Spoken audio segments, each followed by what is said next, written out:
Number 6, leadership approaches and strategy. And I would want to start with the last thing, which is ethics. Ladies and gentlemen, I would want you guys to tell me, whenever you hear of this word ethics being mentioned anywhere, what comes to your mind? What comes to your mind? Ethics. Whenever they mention the word ethics, what comes to your mind? Can somebody in this case here define for us the word ethics before I really get to tell you? Yeah. If you're asked to define ethics, what do you tell us, ladies and gentlemen, do this school of thought of ethics talk about? Remember, ladies and gentlemen, this is quite deep for you. This is quite deep for you. We have two types of ethics here. We have what we call teleological ethics, teleological ethics, and then we have what we call deontological ethics. Now, assuming, ladies and gentlemen, that today, you want to take, in this case here, your youngest daughter, who could be, say, 3 years old, not 3 years older, already this person started knowing, say your youngest daughter, who could be like 1.5 years old, to a dentist. So, of course, you will tell this young kid, today, we are going to see a dentist. This kid will want you to tell her whether, for example, tooth extraction is a painful thing. So takuuliza, mami, kutolewa meno ni uchungu. Utamjibu namna gani?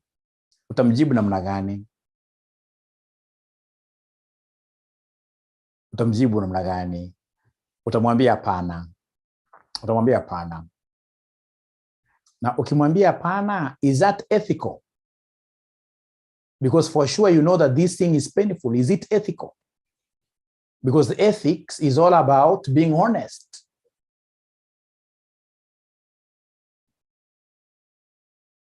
Being honest in all situations. Lakini ukimwambia te uchungu kadogo, is it true kwamba ni uchungu kadogo ama kutolewa meno is a very serious, a painful thing? Right?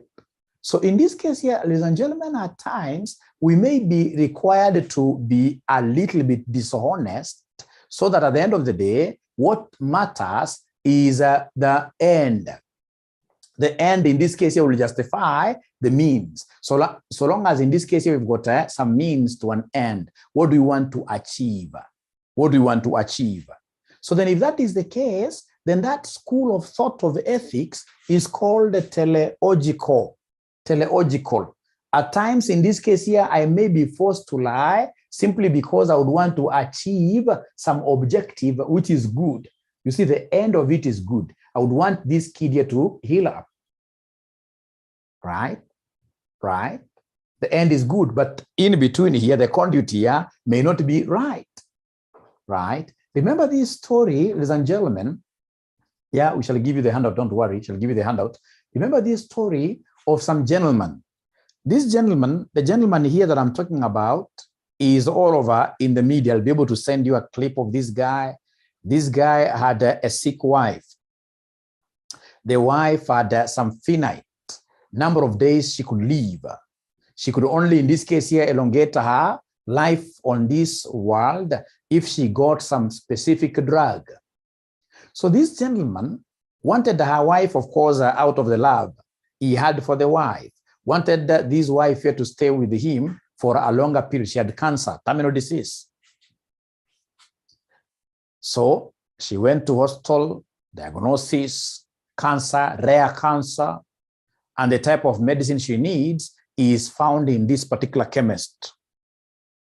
So in that particular chemist, the pharmacist saw a very big opportunity because he had never gotten anybody coming to ask for that kind of a drug. Because as I've told you, that drug was for a very rare cancer disease.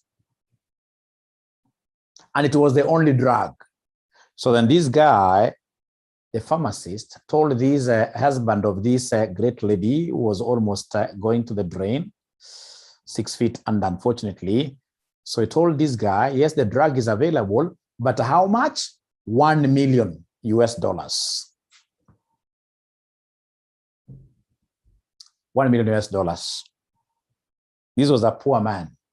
Akaita mchango ya community mzima. Watu wakachanga hata ikufika $200,000 US. Akarudi kwa hiyo pharmacy, akawaambia nimejaribu, nimepata $200,000 US. Ule akamwambia not less than $1 million. If it's less than $1 million, even if it's by a penny, I'll not give you this drug. Remember, the days are moving on. The lady is straight away looking at what here, her grave.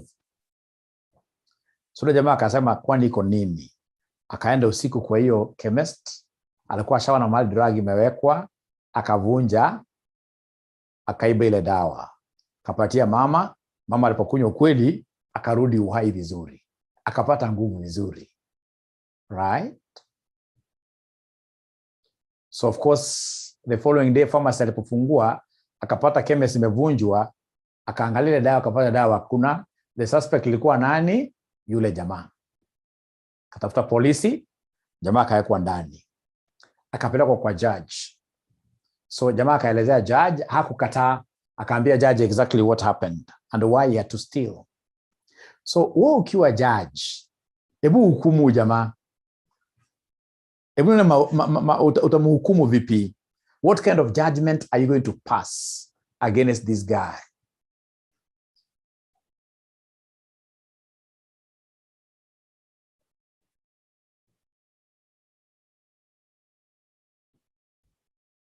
No, I said she will be lenient. But remember, he has stolen, not guilty. Has this person not stolen? Has this person not stolen? Has this person not stolen? So, all right. Or at the end of the day, ladies and gentlemen, he took, but remember, he has not paid value for whatever he has consumed. Burglary. He's broken into somebody's business, right? So, ladies and gentlemen,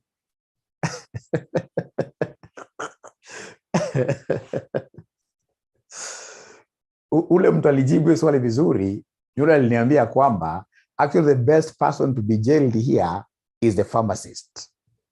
The pharmacist. Yes, the pharmacist is the one in this case here to be jailed. But now, ladies and gentlemen, listen and listen to me very well. It is the end that matters. This is the school of thought called teleological ethics. The end that matters, right? In between here, I mean, we wanted this lady to be saved, right? It is the end that matters. Ladies and gentlemen, we'll come back to that story, although this is beyond your school. It's beyond your school of thought. For those of you who want to do like some executive MBA in whatever, where we teach ethics, right? We can easily land there. I'm so good in ethics. I love ethics so much because I know how good ethics is. So ethics in leadership. Ethics refers to the desirable and appropriate values and morals according to an individual or the society at large. So in this case, desirable values and morals, being morally upright. As a leader, you must be morally upright. Ethics deals with the purity of individuals and their intentions. People out there, people out here, of course, I know there is nobody here who is evil. People are what here so much evilish. We are looking at people who are ethical, should be people in these cases and gentlemen who are so pure at heart and so nice in all their intentions. Ethics serves as a guideline for analyzing what is good or bad in a specific scenario. Correlating ethics with leadership, we find that ethics is all about the leader's identity and the leader's role. So the question is, the people you are leading, you as a manager, as a leader, the people you are leading, how will they be able to gauge you as a leader if they are asked, how is Jenny your manager? Watasema Jenny ni mzuri sana. Right? Right? So it's very important, ladies and gentlemen, that we must be able to have the right identity. The right identity. We're not saying that don't be tough at your workplace, but be upright as a leader, because at the end of the day, we would want you to really have power that these people are able to come after. They will be able to listen to you. When you tell them that this is my vision, they'll be able to walk towards that vision without really fearing. Now, the most important thing is for us to appreciate the traits or characteristics of a leader who is ethical. This person must be very respectful. You respect everybody in your organization. As a leader, you must respect everybody, right? He respects others. An ethical leader should not use his followers as a medium to achieve his personal goals. He should respect their feelings, the concept of empathy. Respecting the followers implies listening effectively to them, being compassionate to them, as well as being liberal in hearing opposing viewpoints. In short, it implies treating the followers in a manner that authenticate their values and respect people. The other thing, ladies and gentlemen, you're supposed to know under leadership ethics is that you are there as somebody, you are there in this case here to serve. It is called servant leadership. This thing, ladies and gentlemen, of you getting seated in some comfy, reddish chair, swinging around all over as everyone else is working, is so wrong. A good manager, ladies and gentlemen, should be able to place their fingers at work, should be able to do something. There is no way you'll tell me that you are somewhere there, seated comfortably, and people all over are doing great things out there. Others are mechanics out there, toiling in every other day. You are telling me that because you're a leader in that good glass office, your work is just to sit there throwing orders left, right, and center. You can't be blessed. Remember what I told you from the word go under Gilbert's Capo principle of management, Gilbert's. We said every person in the organization must be a trainer, a trainee, and a doer, So you must, ladies and gentlemen, be willing to serve your subordinates. Serving doesn't mean that you don't delegate, really, but you must be willing to serve. For example, when your subordinate does something and they come to you for review, don't tell them, hey, no. You need to review and they give feedback in good time. So all the things that you're supposed to be executing at your workplace as a leader, be seen to be doing them.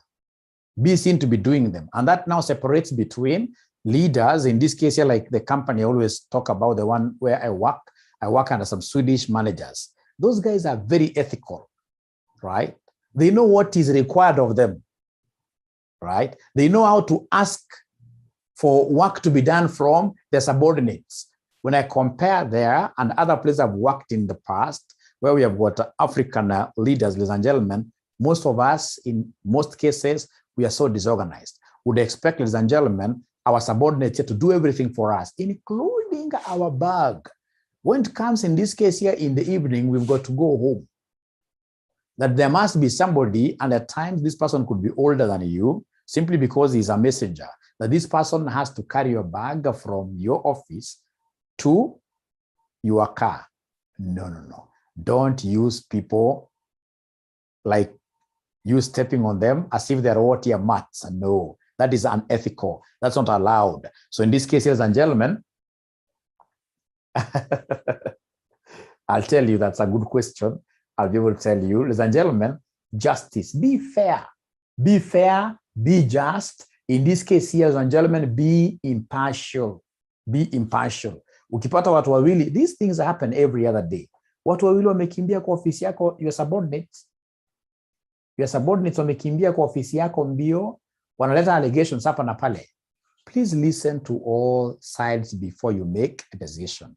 Sasa kusema tunajua sasa wewe ni kisirani sana, mmoja unaonea mmoja. Hapana. Right? We are looking for justice. We are looking for justice. Very good. Iko mwenye alibebea bag sana. That's too bad. That's too bad. That's lack of exposure. Somebody who is exposed like myself, I know that in a span of 3-4 years, I'll have some of my subordinates in some other place of work where they will be my seniors, right? You'll have somebody like, for example, like Uhuru Kenyatta, Minister of Finance sometime, working below some people. After some time, this guy becomes the president, right? So if this guy was carrying your bag throughout now and he has become your president, what happens, right?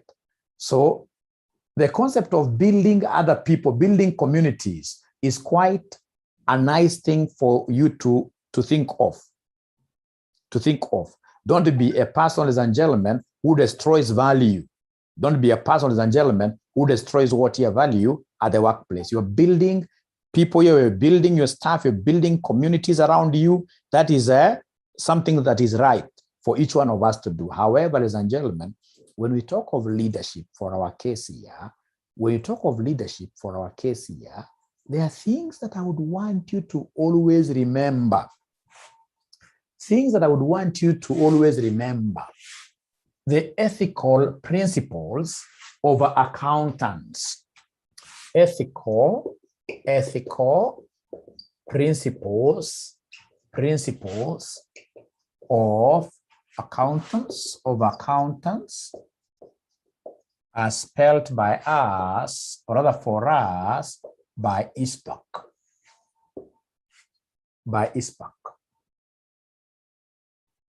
The first one, if you want, an accountant is a leader. At the workplace, an accountant, a senior accountant, finance manager, straight away, you become like a director. Even if you're not a director, by virtue that you are serving, you are giving information to the board. You are a senior manager. And there is a way that a senior manager should be able to behave in terms of ethics. Number one, it is all about confidentiality. This is the concept of what here? The non-disclosure of information. Non-disclosure of information to third parties. Non-disclosure of information to third parties. Ladies and gentlemen, accountants hawafai kuongea sana. Hapana. Iko wala ambapo mmekuwa accountant lakini hamkuwa mnafaa kuwa accountant because haujui accountant sio mtu kwenda kumix na watu wengi kuongea mambo mengi. Hapana. Unapata, ladies and gentlemen, kuna mwingine, for example, nakumbuka kampuni fulani kwa tunafanya kazi, anakuja tu out of nowhere anakuambia unajua so and so, mtu akuchukua advance. Atachukua advance jana, ameomba ingine leo, angalia saa mtu kama anaishi namna gani.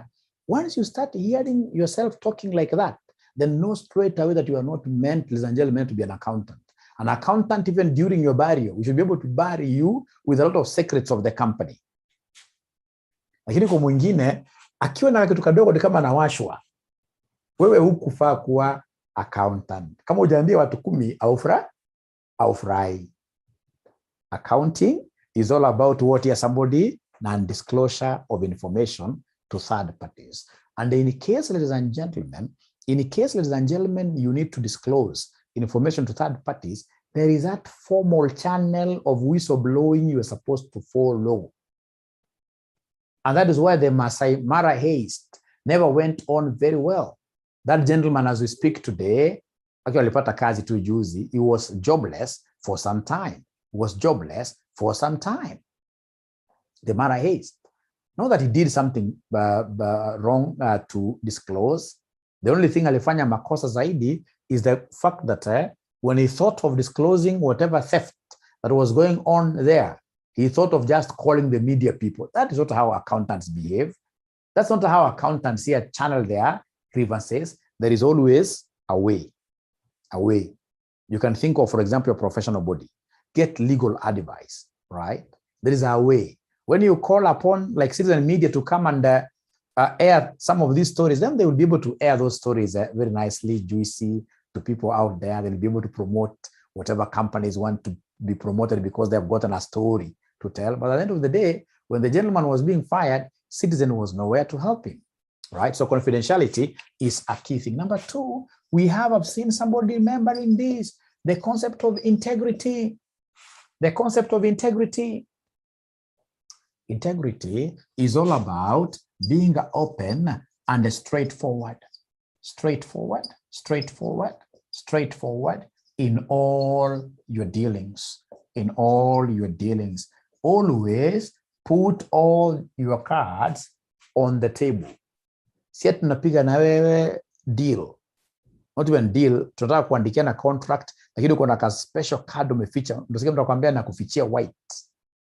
No, we must be open and straightforward in all our dealings. And I know here so many accountants fail. How do they fail? Some of us will be called to the board of management to go and, for example, present some information. I know of so many people, whenever they are called upon to go and present some information, they'll even start doing creative accounting. Overstate receivables, because they would want to portray a very good picture. Then you are not meant to be an accountant. An accountant is truthful in all circumstances. How was last month bad?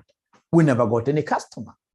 Because if you keep on cheating that, for example, you had a customer, you're carrying over customers, they reach a time where you'll not be able now to lie. Lies, ladies and gentlemen, you can never survive with lies for so long. So integrity is quite an important thing.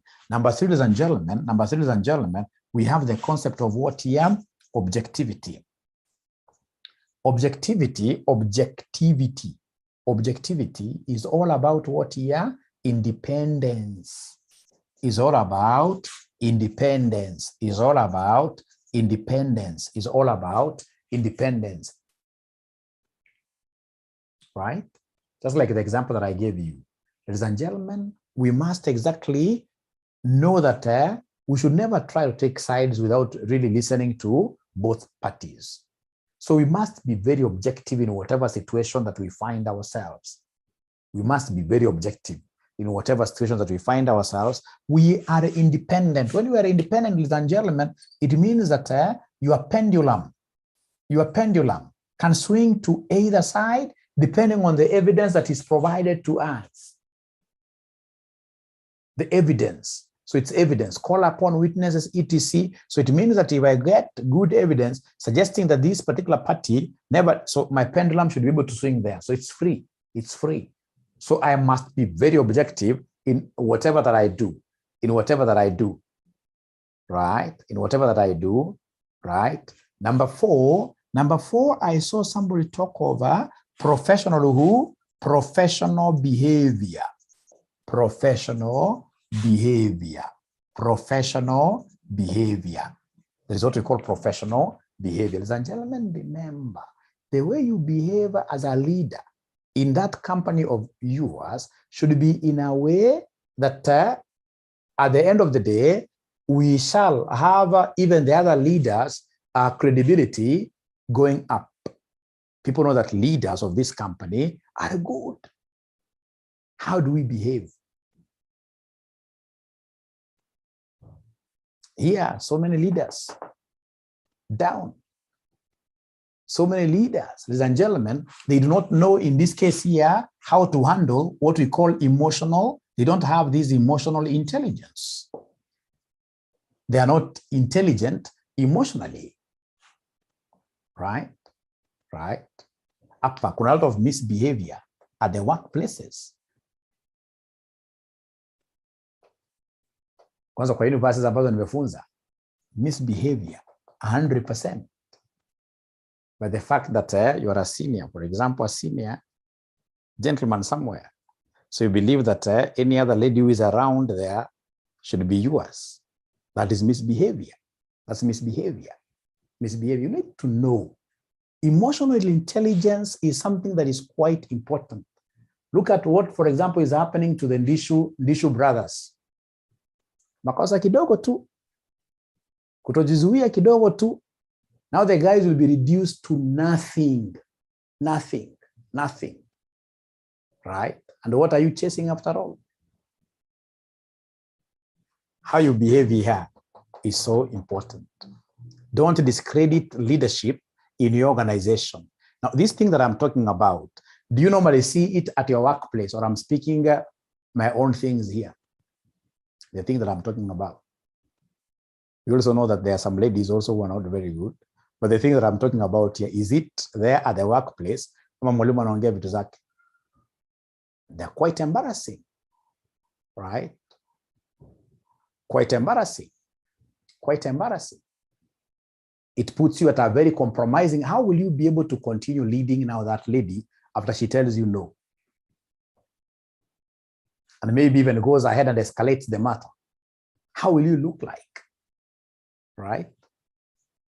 Unfortunately, the kind of people, unfortunately, who do these things, again, are like us, married people. But we shall overcome. We shall overcome. We shall overcome. We shall overcome. Now, once you are a leader, remember, behavior is not about just sexual exploitation and predatory. No. Once you are a leader, ladies and gentlemen, there are things you need to start straight away running away from. Even these petty issues of what here? Corruption.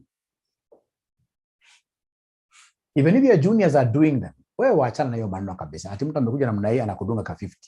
Juniors wako wameona, unadungwa ka 50, unadungwa ka 100, right?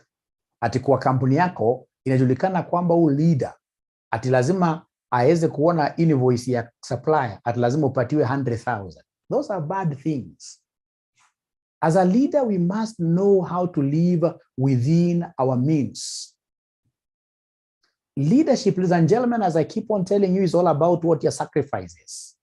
Don't get out there and you start thinking that life is all about competing, that you want to be seen with a very big V8. After that, can you finance that lifestyle? Wanza kuibia watu wengine simply because you want to have your children, in this case, you're going to abroad universities. If you can afford, no problem. Lakini kama ni kitu ya supply unaonekana, mara ya mwisho, go to some of these, I told you when I was teaching you this personal finance thing. If you go to most of these prisons, you'll be surprised of the number of accountants who are there. People will use you. At the end of the day, it is you as an accountant who is doing what you're putting your signature there. At the end of the day, even if it's at retirement, you'll get yourself inside. Let everybody know that this person is a straightforward person.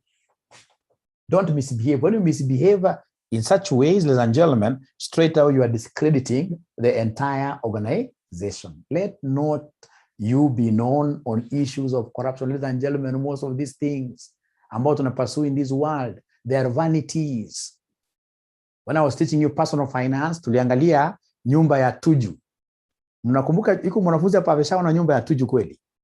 Iko mwanafunzi hapa ameshaona nyumba ya Tuju. It's palatial. It's a very big house. It's like a state house.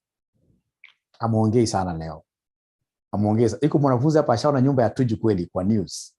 Kwa news ama wherever. Ama watu za Google. Tuju's home. Right? Tuju's home. Right? That thing, ladies and gentlemen, is so big. So big.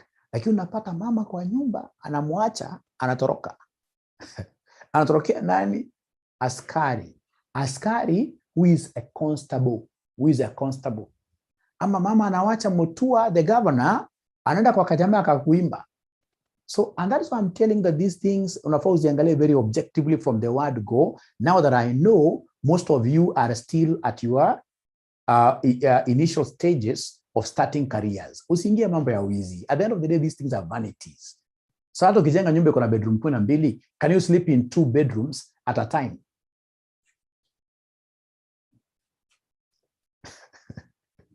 Can you sleep in 2 bedrooms at a time? No. No. No. No. Not possible. I'm telling you, I've got some other kind of, exposure, which will never make me to think of stealing. Right? Right? Ukienda kama kwa golf club. Unakuta si mmefanya, for example, mmefika hole number 9. Hole number 9 halfway, kama ni 18 hole golf, mnasimama pale na wazee. Sasa si pale maybe organize buffet, depending on, for example, if it's this backless thing, golf tournament, wameorganize buffet. So pale kwa buffet, of course mimi ni amateur golfer, I've just begun. So pale unaona wale matajiri kifika ile buffet, jamaa samaki anasema hii samaki kwa umbali anaangalia iko na mafuta. Anaangalia ingine anakata hiyo vitu karibu zote hataki. Anaita chef kando anamwambia atakaa hapa ni katikati ya kichaka, please chukua samaki moja sijui mtatoa wapi, muniboilie tu normal. And this is a multimillionaire. Na sasa hivyo unakuta on the other side kuna jamaa mmoja hapa kwa Kibera anakula sahani ngapi ya githeri? 3. Na baada hapo baadaye anatembea hivi akule tena motura. And the guy is very happy. So at the end of the day, between these guys, for example, anaishi Karen, na anaishi Kibera, kusema ukweli na anaenjoy life.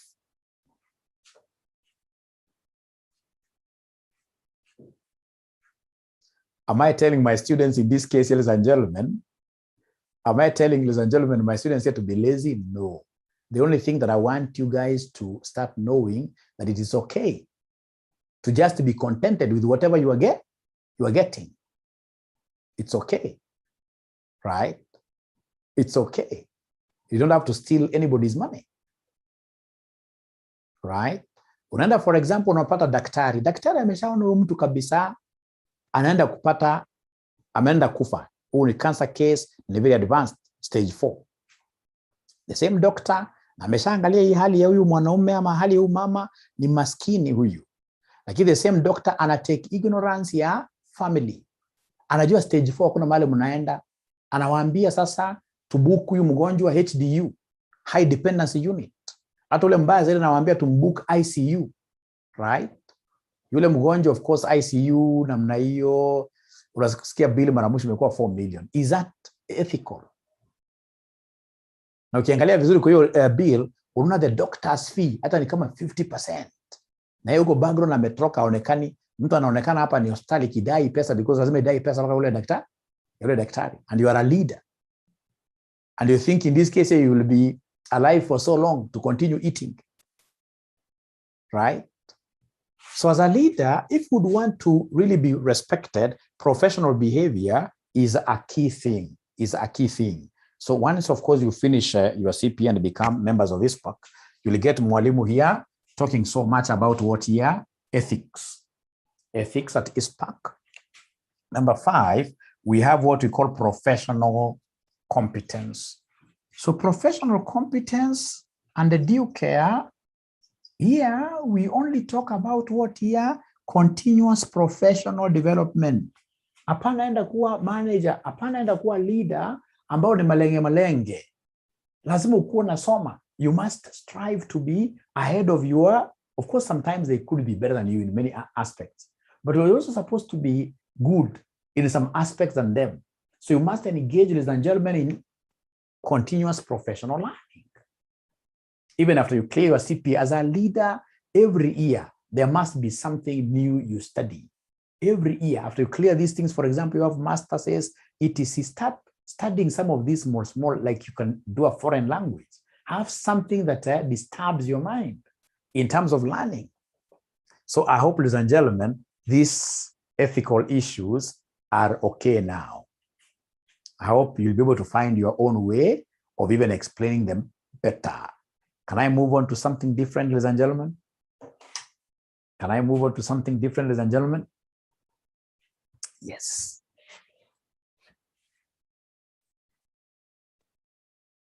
You know, like the professional behavior here, you'll get a manager who books a meeting. This manager books a meeting and he comes in late into that meeting even by 2 hours without any apology. And you think that you've done something that you deserve people to clap for you. You'll pay for that dearly.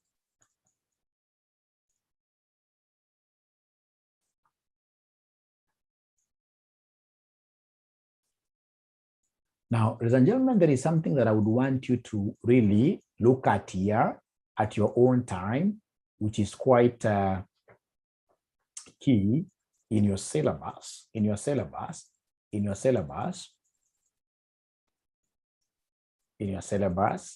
this concept of conflict resolution. Conflicts will always occur at the workplace. how do you get to be a problem solver as a manager? Which kind of mechanisms are you going to put in place to ensure that disputes, in this case here, will be settled and perhaps they may not occur in the future? So here, if you look at your course outline, they want you to know the concept of conciliation, mediation, arbitration,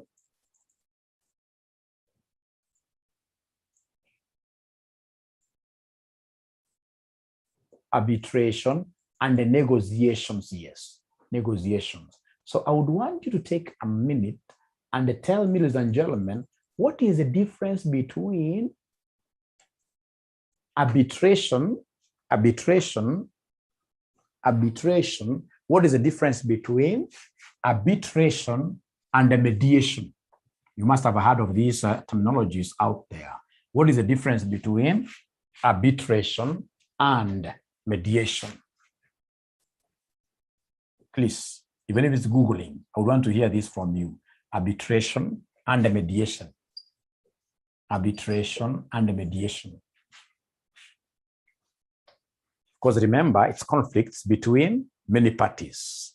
Perhaps in this case here, there is land that has been sold by one person to two different groups. And now they have come to you for advice. Do we go for mediation? Do we go for arbitration? What is the difference between arbitration and the mediation? Please Google, and then we try to see whether we can understand this in our own way.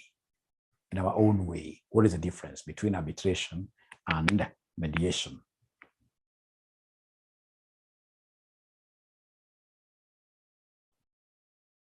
I would really, really love to read. Actually, I've gone down just to look for your answers. Arbitration. Perhaps to give you some heads up, one of them is a court process.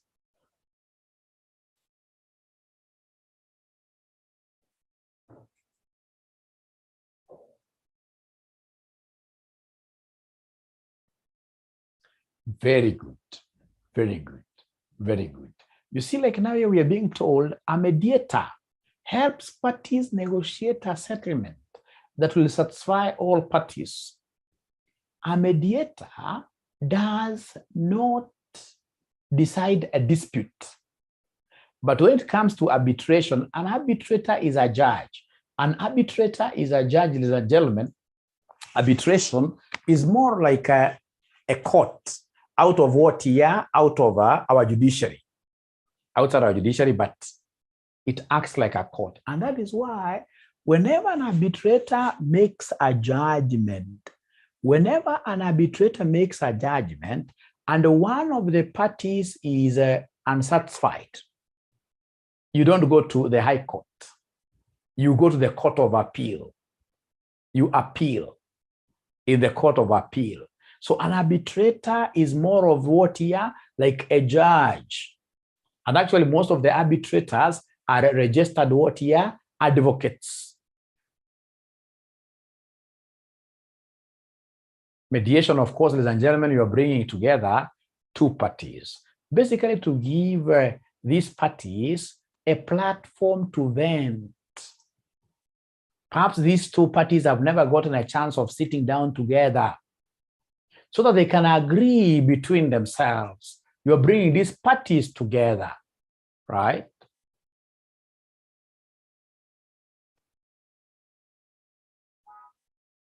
So at the end of the day, the mediator will not really be, whatever conclusion which will be written there, which at the end of the day will be like also a contract, right? A contract, right? It will not be a resolution of the mediator. It's not the mediator who has given that judgment. No. Ladies and gentlemen, an arbitrator will come, sit down, ask each party to bring witnesses. He listens. And then at the end of the day, he is able to do what here? Jot down a judgment. Is there any other person who has come up with a different way of capturing the two terminologies, arbitration and mediation.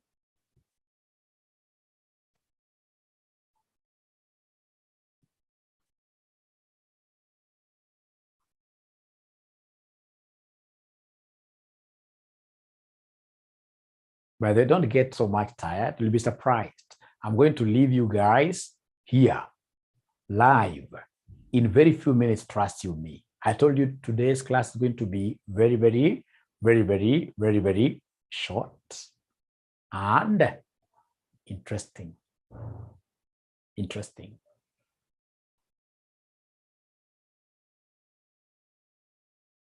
I'm not getting anybody giving me, yes, a mediator does not decide the dispute. I like that. There are other definitions. There are other definitions. How comes I could not see this? I'm not so nice. I'm not so nice. It is the same one that was given to us by Jesse. So I expect someone else in this case here to really come and give us another angle to look at the differences between arbitration and mediation.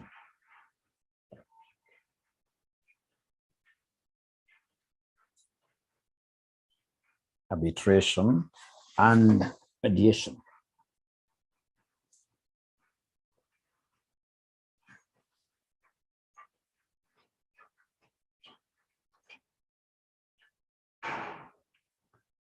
Great, thanks. I can see a message.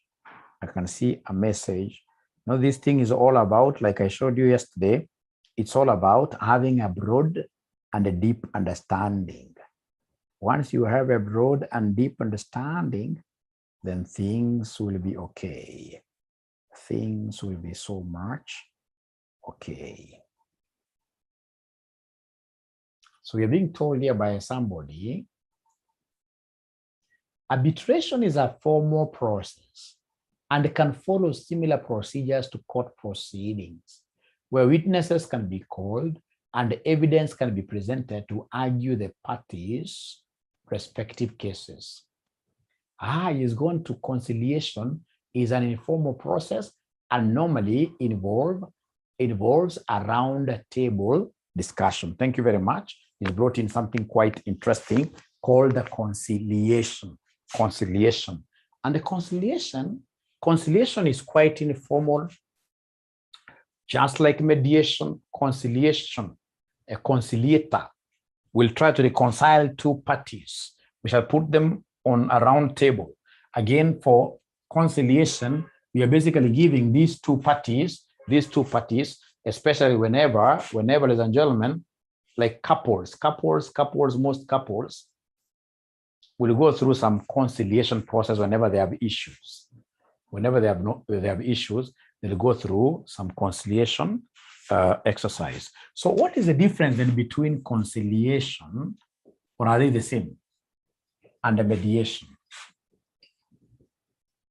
Are they the same? Somebody, that is your research. That is your area. What is the difference between conciliation and mediation? Conciliation and mediation. Conciliation and mediation. Conciliation and mediation. What is the difference?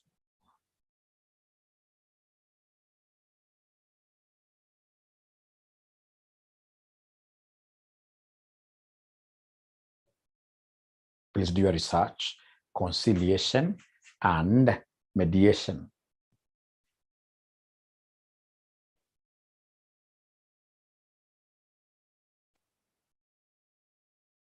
I'm waiting. I'm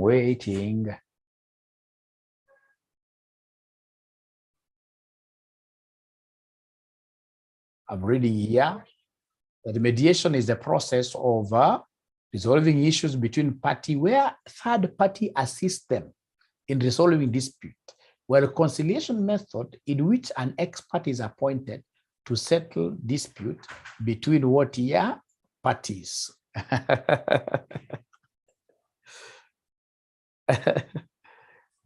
Lynette says, mediation is a form of alternative dispute outside the court.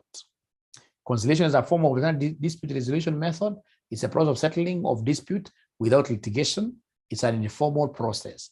Both the disputed party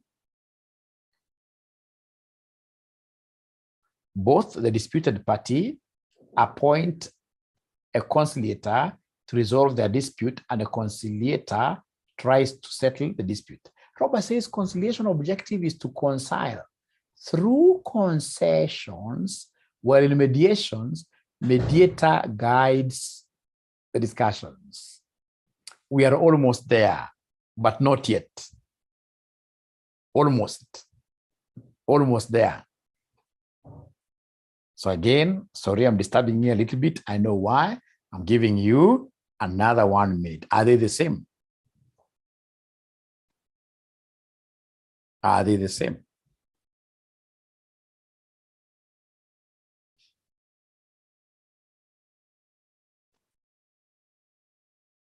There's really a very thin line between them.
You see, like now what DJC is telling us, that a conciliator, ladies and gentlemen, anybody out there can carry this. It does not follow a structure. But mediation is something, ladies and gentlemen, that is so structured, right? For conciliation, so long as you're a good negotiator, you'll be able to do what here, you will be able to really hack it, so long as you are a good negotiator. Right? And then remember the conciliations. For you to be able to reconcile, ladies and gentlemen, there must be some sacrifices you guys are going to make. Right? Everybody must be able to see the ground and for you to meet at the middle. So Penna is telling us, with conciliation, the conciliator will play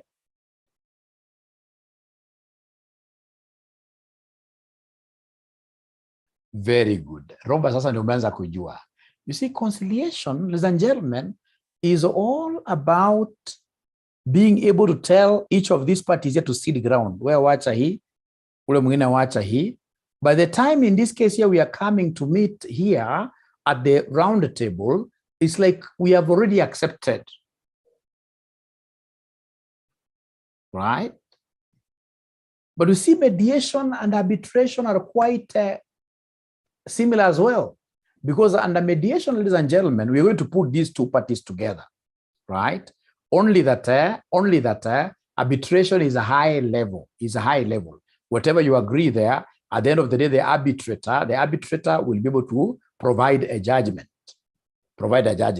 So as Robert is telling us, ladies and gentlemen, mediation shall be meeting the two teams together. Actually, the mediator should be seen to be very impartial.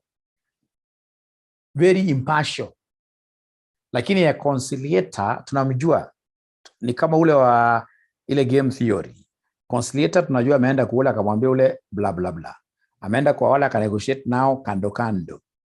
For reconciliation to happen, ladies and gentlemen, there must be sacrifices.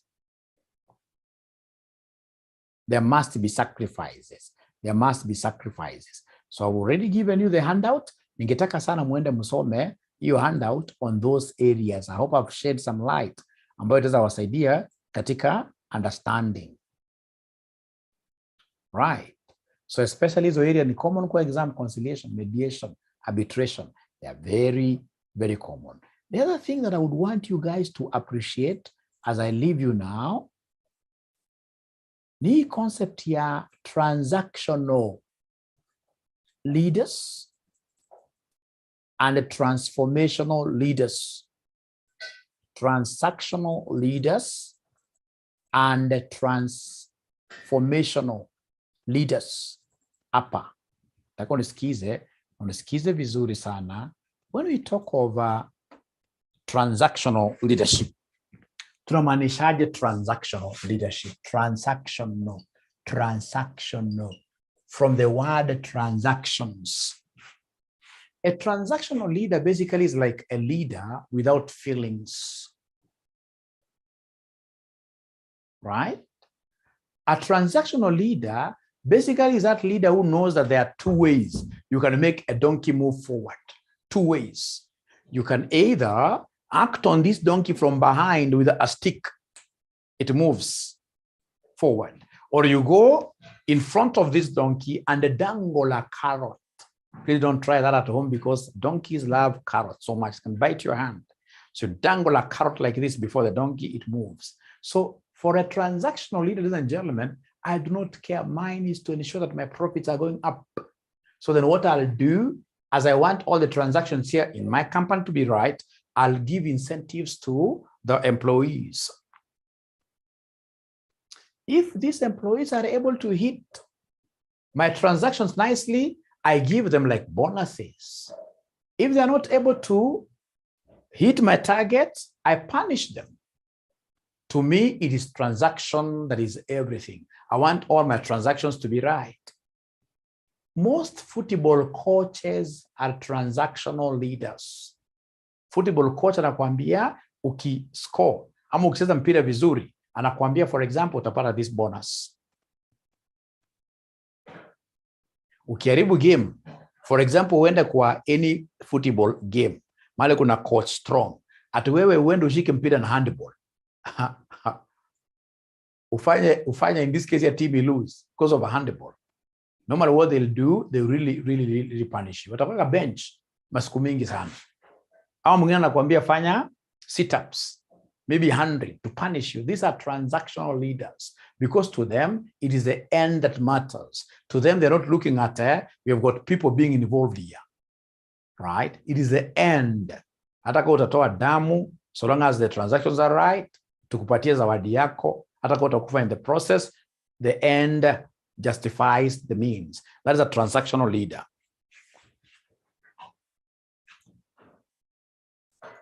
So we are told that transactional leadership promotes compliance with existing organizational goals and performance expectations through supervision, yes, and the use of rewards and punishments. Transactional leaders are task and outcome oriented, especially effective under strict time and resource constraints and in highly specified projects. This approach adheres to status quo and employs a form of management that pays close attention to how employees perform their tasks.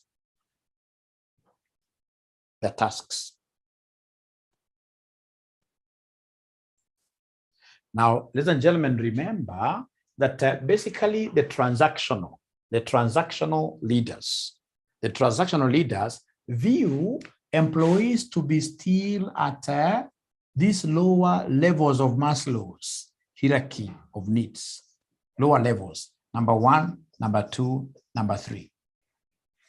They think that these guys are only motivated by the first 3. So when you give them money, they'll be able to think about what your shelter, protection, right? Safety needs. They need to be loved, right? Transactional. But now when we talk of transformational leaders, ladies and gentlemen, we know that now our people are operating in these 2, right? The concept of what here esteem and what here self-actualization. When you are at self-esteem and of course a self-actualization up there, you are no longer looking at money. It is not money that will be able to tell you what to do. No, someone will be able to give you 2 million and tell them, no, I don't want that money. So, and a transformation is all about what vision do I have? It's all about being able to sell your vision and get people supporting you without giving them any money. So on a transformational leadership, like we have Barack Obama, anasema, yes, we can. How many people fought for the yes, we can slogan? They were able to see it clearly, right? In Kenya here, is there any person, you guys among us leaders, you'll be able to say he's a transformational leader? He comes up with ideas and people are able to follow really through without using money, or rather, even if they use money, you know, when we talk of transformational leadership, it doesn't have to be like leading people to the right direction. Like Hitler was a transformational leader because he came up with an ideology and the people were able to follow him blindly to their deaths. So please don't tell me that in Kenya we have got none of the leaders being transformational, where in this case here they are able to simply come up with the statements, and so many people are able, even the learned ones, without questioning, they're able in this case here to blindly follow, to blindly.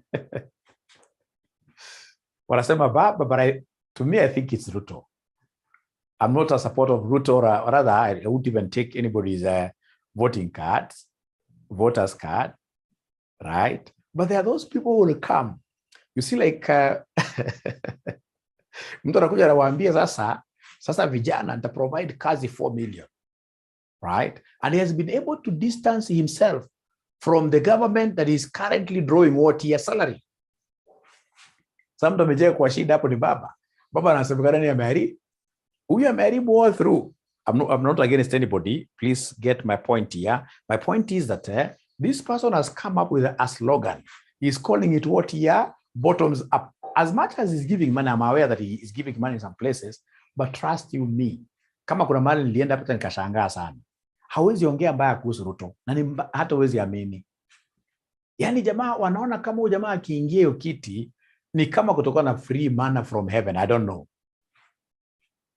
My point is, that is what we call transformational. This guy used to be in this particular area in Jubilee government, but he has been able to, to transform is to change significantly, right? Right? He's been able to change himself, and of course, ladies and gentlemen, distanced himself from this particular thing that is going down to a level again where people are able to praise him, meaning that he'll be able to get, I don't know, right? Transformational. The thing is, where people are able to work for you simply because they would want you to raise their status, simply because, ladies and gentlemen, they believe that whatever idea you have is so nice, they can support it.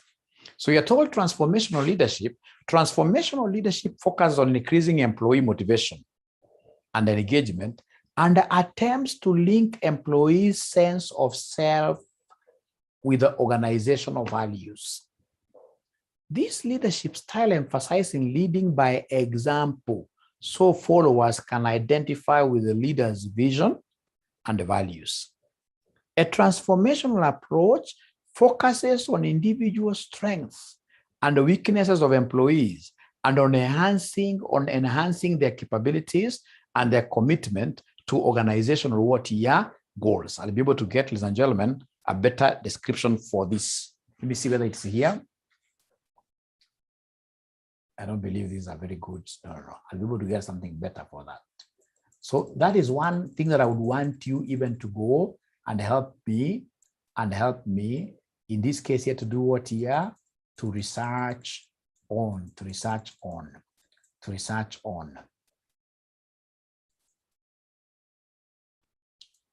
Great. So I think having covered that, ladies and gentlemen, I would need one more session for me to be able to clear this, and of course, be able to move on to the next session. I believe, ladies and gentlemen, we have covered what is enough for you today. What I'll do, I owe you a few minutes here. I'll be able to even shoot a video regarding this and send it to you. It's about quality, it's not about quantity. Otherwise, thank you very much. Bye-bye. See you tomorrow for advanced financial management. Bye. Good night.